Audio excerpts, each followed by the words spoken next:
Welcome back, everybody. This Week in America on the Blue Funk Broadcasting Radio Network. Great to have you with us on the program. Website thisweekinamerica.us.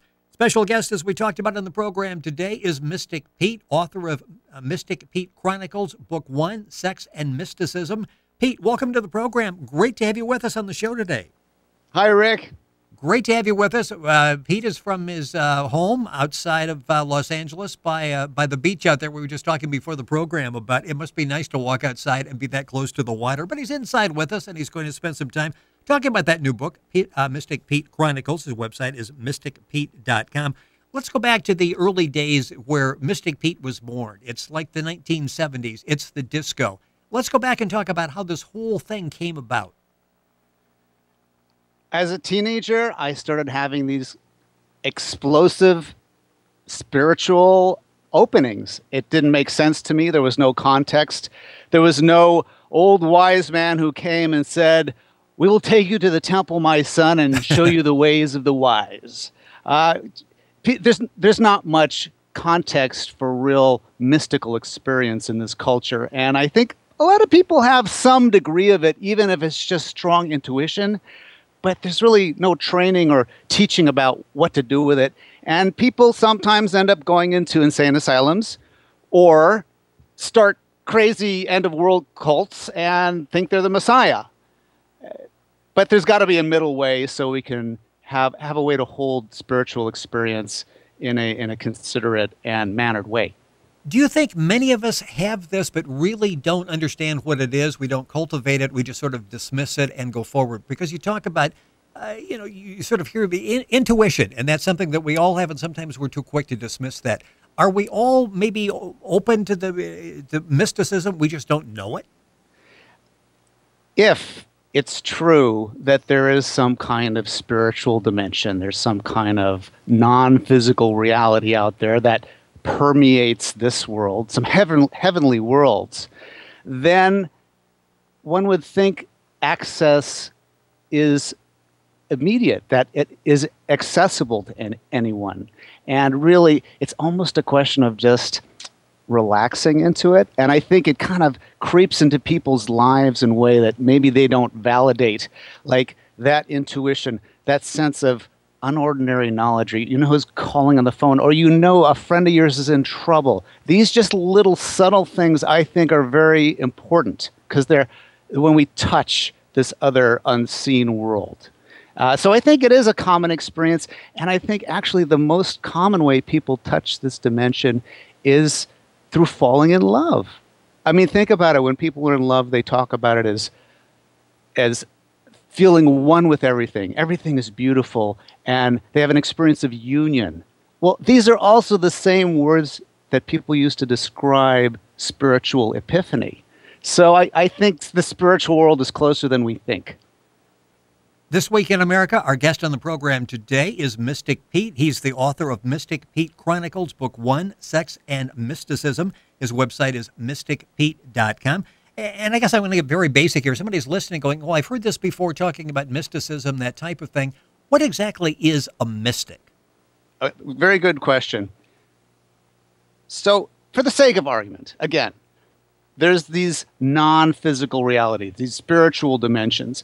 A mystic would be someone who can somehow travel out into these ethers, look around, understand what's happening, come back to this physical reality, and then be able to describe it to others.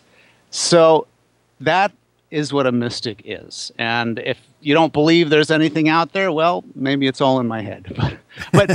But you know, people who have had experiences of this kind of nature, if they've had an out-of-body experience or some kind of lucid dream, or you know, people who do qigong or reiki or even yoga or see auras, the experience can be profound and compelling and life-changing.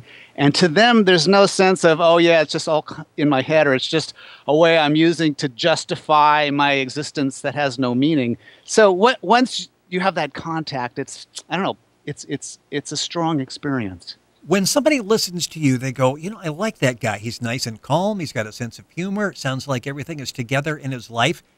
Is it something that I can do? Can I acquire mystical powers? I appreciate you asking that question. The whole purpose of writing these books was, well, taking my experiences, which I've dug out over years and years to try to make sense of these crazy, outlandish things that happen to me, and to put them into some kind of system and to be able to teach them to people. I think now is the time for people to become empowered. It's not the time to bow down at guru's feet and play follow the leader. It's time every single person has to find their own tune and connection to their deeper powers. And I think that's really the only way this world is going to survive. Mystic Pete is our guest on the program. Mystic Pete's website is mysticpete.com. His book is Mystic Pete Chronicles, Book 1, Sex and Mysticism. And you talk about that in the book, the dangers that are ahead.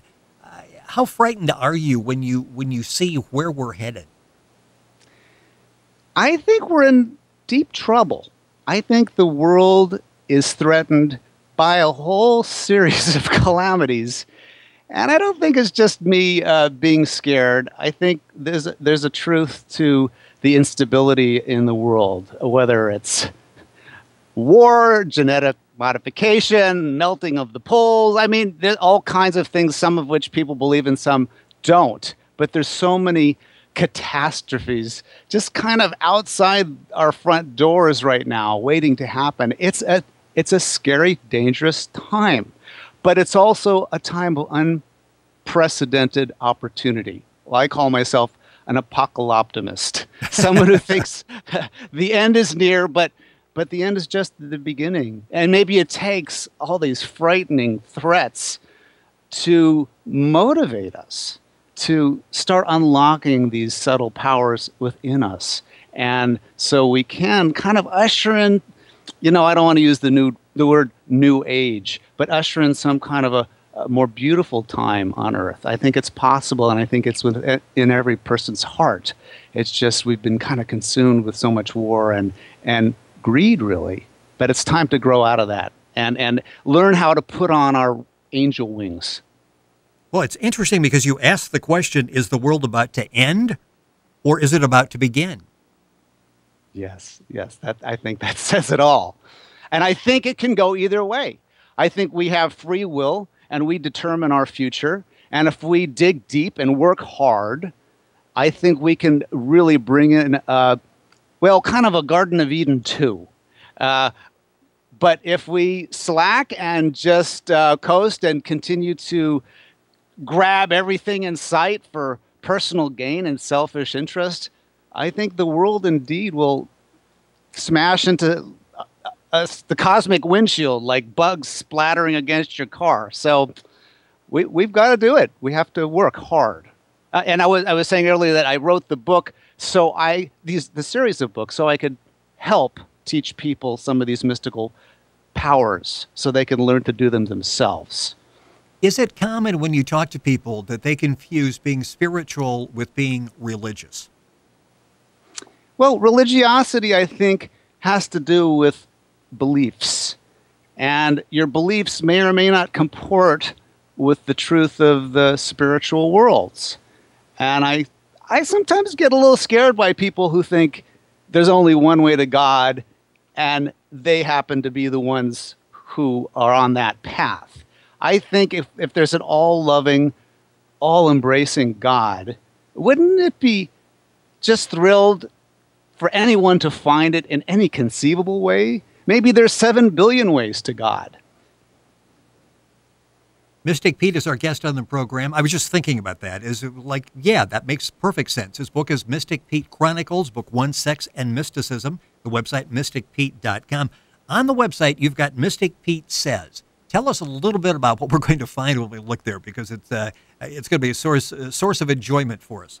Well, I kind of go in a lot of directions. I produce music and videos, and I write aphorisms. I call myself an aphorist, sayings. So I have a whole series of, things just pop out in my head, and I can't get them out until I write them down. And I work with a wonderful illustrator named Tanya Menina, and she puts these words, funny, spiritual, sometimes a little bawdy, to beautiful imagery. And now they're going up on Elephant Journal. I have a regular blog there, and it's also featured on my website. and Twitter. Yeah, share a couple with us, if you will. All right. Count your blessings or count your curses. Your choice. If life gives you lemons, make lemonade. If life gives you prunes, make pruneade. The devil rarely appears wearing horns. He comes in a nice suit, earnestly believing he is trying to help you. I don't mind if you laugh at me, because I love to hear you laugh. The future will be happening much sooner than we anticipated. You could put a chimp on a tutu and call it a ballerina, but I'm not going to pay to see it dance Swan Lake. All of these and more at the website. I love those. MysticPete.com. He's our guest on the program. The book is MysticPeteChronicles.com. And you say you're basically laughing your way to mystical power. And that's exactly what you're doing and having, it sounds like, a great time in doing it. Oh, I tried to make the book a fun, easy read. Some people get through it in a night. This first book is kind of a long introduction that introduces people to mystical principles. And then in the next book, I start in with the important things we need to learn to power up and get mystical. Well, we've got a few minutes left. Time is going by way too quickly. You talk about the 5 powers. Talk about those briefly for us. Well, the first thing I think people need to do when they're on the spiritual path is learn to be safe. Because if you're under attack, if you're a sensitive person or an empath or want to have spiritual power, you have to be safe. If a fireman is going into a burning building to put out a fire, he's going to have a hard time doing it if he is on fire. So the first thing we need to do is create consecrated space around us. And I have a very simple technique people can practice even for 1 second a day. And it kind of creates a very beautiful, energetic shield around you that's just around you. And wherever trouble is, you are not. So that's where I start with the mystical training. Well, it's interesting, and you're going to talk about, break these down in future books. The book now we're talking about is Mystic Pete Chronicles, Book 1, Sex and Mysticism. You talk about time, and it's interesting because you say we can actually stretch time like taffy. Talk about how we can do that, because we're all trying to find more time. Ha! Such a concept, because we're used to time being like a train on tracks, and it just powers ahead. But we've all had the experience also of time becoming fluid and stretching.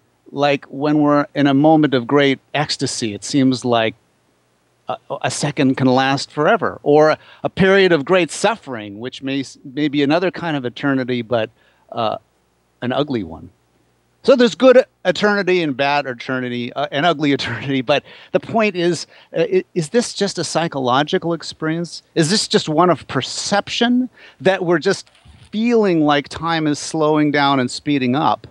Or is it really possible to do this with your will? And I would assert that it is. And I think physics backs me up. The more they find that time, Einstein, time is this thing that pushes and pulls and stretches in all dimensions. They know it happens through gravity and speed of light and all this kind of stuff. But I'm saying we can actually move time with our own personal power. It's a kind of an advanced mystical thing, but I think everybody can learn this. It's amazing. But you can't use it to like win a bet at the horse races or something. You have to use these advanced mystical powers to help others and to show compassion and to alleviate suffering. That's what they're there for. The book is Mystic Pete Chronicles. It will make you think. It's very easy to read. A couple minutes left in the show. Towards the end of the book, you've got ancestor practice, and I like that because really practical advice. I want to talk about weight loss portion, which you have in there, and some very common sense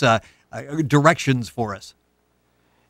As I say, I go in a lot of different directions artistically, and through my practice and so forth, getting your body in order is very important. And I started doing something kind of instinctually, intuitively, and I found it just, the pounds just dropped off of me. And if weight is something you'd like to lose, I have a little practice. It's very simple, and it's not like any diet you've ever heard. It takes a little bit of discipline, but I think people can lose weight with this in a whole new way that isn't about counting calories. Yeah, we're all hung up on doing the calories and the fat grams and that type of thing, and you spell it out there. And you also say that you've been practicing kitchen medicine for years, and I love that, because everything. I mean, what you're doing every day is working to your benefit. Look, health comes first, I believe, from exercise, actually, and then diet, and plenty of relaxation and sleep, and important meaning in life and helping others. Oh, so there's a whole series of things which brings us to health. But there is definitely a place for herbs and supplements, but it's not by grabbing a handful of highly pitched nostrums that will solve all your problems. No, there's specific things you can take for specific conditions. And I talk about the things I've learned over the years, and they're very also simple. I stay away from complex supplements because I think they're just kind of a lot of pitch. One of my sayings is, "Don't buy hair tonic from a bald guy." Yeah, that makes perfect sense. Mystic Pete Chronicles is the name of the book. Book 1, Sex and Mysticism.